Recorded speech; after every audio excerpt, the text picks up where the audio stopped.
Hello, how are you? Ndimasi Ari Botanganezwa. Welcome back to another episode with me, Popina Makonde.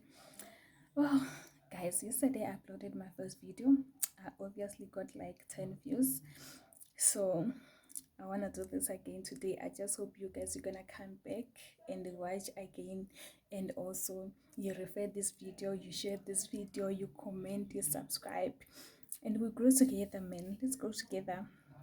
So anyway, today I just want to talk about the Emeka Aikesana. Like I just feel like as a South African, like I feel like a lot of South Africans we do understand this whole story because we grew up watching these people. You understand? We grew up watching the kinds of the likes of Emeka Ike, obviously, and many more others. Because back then I just feel like the whole of Africa and everywhere they were just watching Nollywood movies, you understand? So for me, I just feel like it's a very sad situation, obviously. And the thing is, Aisha Susan, the wife of Emeka, obviously, she said she met Emeka when she was. I'm sorry if I'm going to be butchering this name. I apologize. So Emeka met Susan when Susan she was like 18 years old. She was just after high school. She was just trying to find herself, obviously, as a young woman and whatnot. And this guy came, he wooed her. He was telling her obviously all these things. You understand when you're just a little girl and this movie star is just coming and proposing love to you. Obviously, you're gonna fall for it. And the guy was rich then. He was rich, he was famous, and everything was happening to him. So they met, obviously she fell pregnant, she had the first baby, and they got married when she was like 23. And at 23, like she was also pregnant with the second baby, I think. So from then she said the guy was very abusive emotionally, physically, and financially because he was not allowed to work. I feel like that happens a lot with a lot of African men. I feel, but now obviously it's changing because of the times that we're in. Like obviously as women they're working more, they're doing more for themselves and things like that. But there are still men that still believe in that system where you like you're not supposed to work, you're not supposed to do this, you're not supposed to do that. I cannot say it's just to control a person because I don't know what their intentions or their reasoning behind that.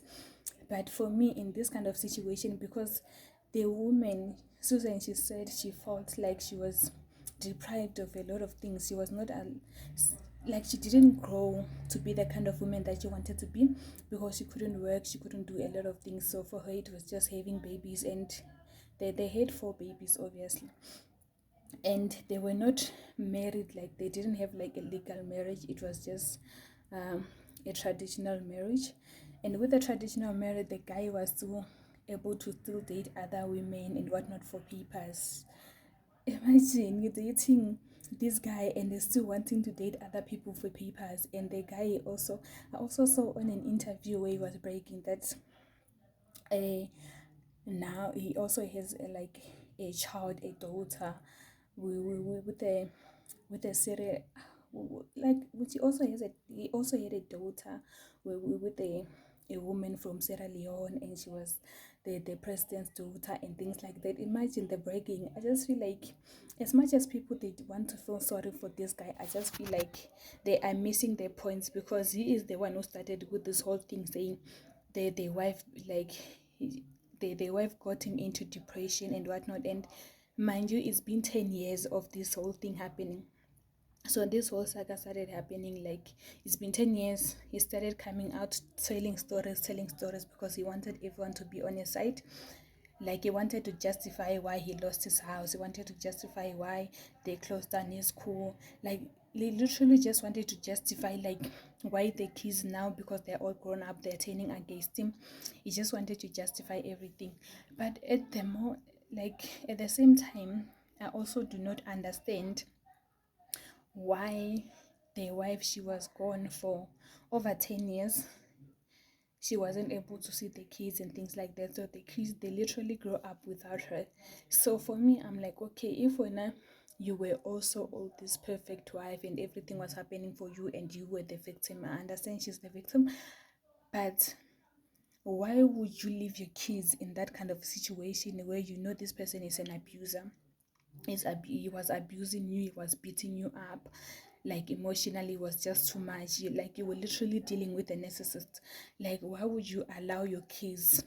Because she said she knows, she knows, and she knew where they were staying because she said Emeka he moved to Abuja, obviously.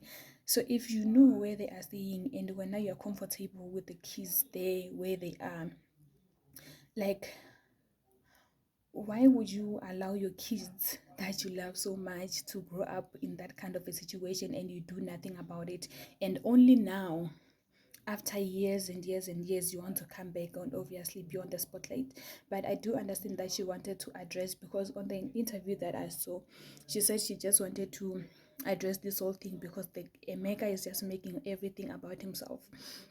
You understand? So it's just a sad situation, and in this kind of situations, like maybe Emeka is just going to the press now because he has a movie coming out and he wants to be relevant and things like that. He wants people to be talking about him because even his colleagues, like the likes of Genevieve, like they want to side with him, saying, oh, he can never do something like this, or he's a good person, he's always friendly with everybody. Even the brothers also coming out, Victor, saying, or the wife is lying and things like that. Everything that she's saying happened, it didn't happen. As a matter of fact, the wife is the one that was beating our mother and things like that. So I just feel like, and you know, the funny thing is that, like with these narcissists, like everyone around them, even if they know, they're still gonna side with that person. Even if they know that this person is not a good person, even if they know like this person is bad for you, like everything, they're just toxic. Some way, somehow, the people around them, they just always find reasons to justify their behavior. And the worst thing is that with narcissists, they're always friendly with everyone. Like they're always good to people, they're always friendly with everyone. They might even go to homeless shelters, they might even go everywhere, like to orphanages and whatnot, and do all these kind of things. But helping communities, but at the same time, behind closed doors at home, they are monsters. Like they are busy, like neglecting everybody, mistreating everybody. Because I also listened to the audio that Emeka sent to Michael, the son, the 22-year-old son, like where he was cursing at the son, saying, oh, kill yourself and things like that. I'm like, I understand you're angry, I understand maybe you're mad because things are not going accordingly, and maybe everyone is starting to see the kind of person that you are. But as much as if you wanted to be private and if you didn't want anyone to be speaking about this whole thing, then why did you go to the press first? Like, because he's the guy, like he went to the press first talking about his wife, how bad she is. But if she was all that bad, and now you're starting to bash women, saying women they're marrying men for the money and things like that, and if you're famous, people are gonna be labeling you like as a wife beater and all kind of things. But I just feel like what this thing is wrong, it's bad, it's just a it's a sad situation, man. So for me, as a South African watching all this, I just feel like, okay, this whole thing is happening all around here. Like it's happening everywhere, because when Nigerians like this side, they'll be like, oh, South African men do this, do that. But mm, we see you, we see you. We know what you're doing. Also, we know, like it's the same thing. It's. I feel like it's an African thing. You can't say it's a Nigerian thing, it's a South African thing. I just feel like men all over, they just have to be more gentle. They just have to, you have to understand that it doesn't, not everything revolves around you. Like calm down. As much as you married this woman because when you were up there and she was down here, you wanted to take advantage, you wanted to be in control of everything. But at the same time, you also have to come back here and just be human, man. So for me, yeah, that's my 2 cents. I'll definitely be following up with this whole story and see what's gonna happen. But on a lighter note, did you guys see there was this a Twitter post of this guy Shaddai was just basically talking about South African baddies, and people though he was just asking if in Zimbabwe maybe they don't have baddies, or baddie like Zimbabwean baddies, they're not baddie enough to be dating Zimbabwean millionaires. I just feel like you know the answer to that. You know the answer to that, because I just feel like as much as Zimbabwean women are beautiful, but there's nothing as compared to as being a South African baddie. Sana. Like you can never, you can try, but you can never. So don't come here giving Zimbabwe. It's not gonna work. It's not gonna work. And the president over there is busy giving people, like going to villages, giving people bicycles. Like, why would you give people bicycles? And older people at that matter, like, why would you sit and think in your presidential like seat when you're sitting there in the office? You're like, okay, let me think of something that is going to help my villagers, that is going to help my my Zimbabwean people, my citizens, my fellow citizens. And in your mind, you like, and it clicked on you, and the first thing that came to your mind was bicycles.